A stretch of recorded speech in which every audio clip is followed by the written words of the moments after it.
Hello and welcome to the latest Froize Uncovered Monday update. I'm Jason Alexander, the Wildlife Gadget Man, and as you can see, I'm by myself today.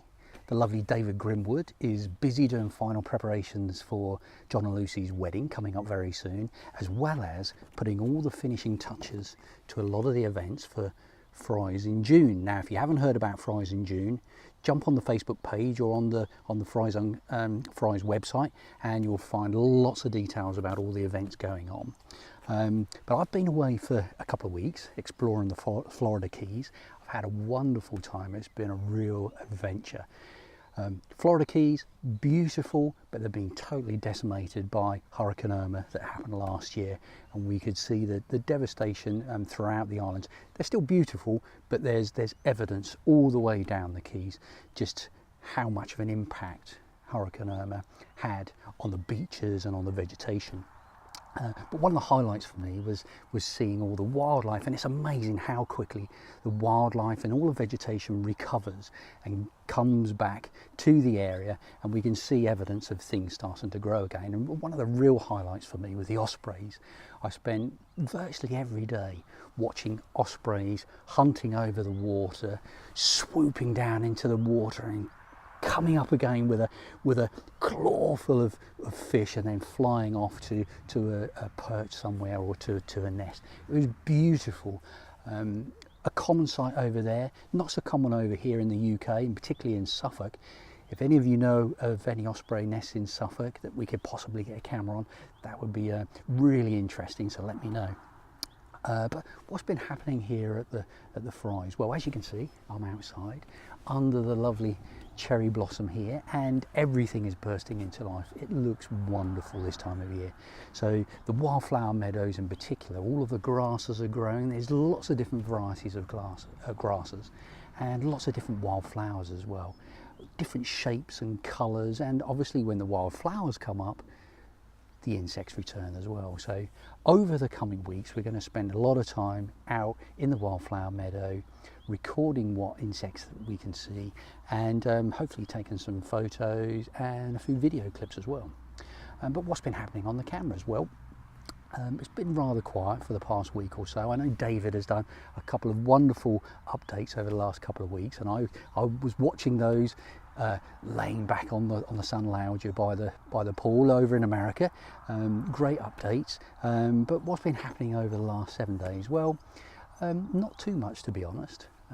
I've just gone through looking at the cameras, and probably the most interesting thing that we've seen is in the blue-tit nest box. Now, we went through a period where the female was coming in and bringing in lots of nesting material about a month or so ago, and we were keeping our fingers crossed, and it all looked great for them making a nest and laying eggs, and hopefully we will see some young hatch. And then all of a sudden they stopped, and we're not sure why, but we got the start of a nest, and then they just stopped building for some reason. But over the last 4 or 5 days, early in the morning, from about 6 o'clock in the morning through to about 10 o'clock, we've seen male and female in and out of the nest box. And we know that there's a pair because we've got a couple of clips of both birds in the nest at the same time. We've seen the female coming in with some nesting material as well for the last 4 days. And we've also seen something else that's really interesting, the male coming in with a grub of some description, almost as if he's looking for the female and expecting her to be sitting there on the nest. Now, what's going on, we're not really sure, but my guess is that this is probably a new pair, young pair, and this is the first time that they've nested. But looking through the clips, we've also seen that we get a wasp in the nest box quite regularly as well. So that may well have something to do with them being a little bit hesitant about actually proceeding with the nesting process in the box. But we'll keep our fingers crossed. You don't know. They may well decide to build a nest and lay eggs, and we'll see what happens. On the feeders, we've seen some interesting stuff as well. Looking through over the last few days, the early birds are there as usual. The robin, always the first one on the feeders, and they're getting earlier and earlier each morning. Obviously, as the sunrise gets earlier, then they're becoming active more earlier as well. But we've also seen increased activity from the greater spotted woodpecker. Now they often are on the feeders, whether it's the fat ball feeders, or we sometimes see them on the peanuts as well, but their favourite seems to be the big fat cake that we have hanging close to the windows. And again, they're there very early in the morning, so before 5 o'clock sometimes, and you see the greater spotted woodpecker, both the male and the female, will come in, hang on to the feeder and have a good old peck at it, and then they'll disappear for a bit, but they're there throughout the day. And we know from what we've seen last year that as soon as the young are born, they'll bring them over to the feeders as well. And we got some lovely clips last year of the male and the female with some of the juveniles on the feeders all at the same time, having a good feed and a good wrestle sometimes when they're fighting for position.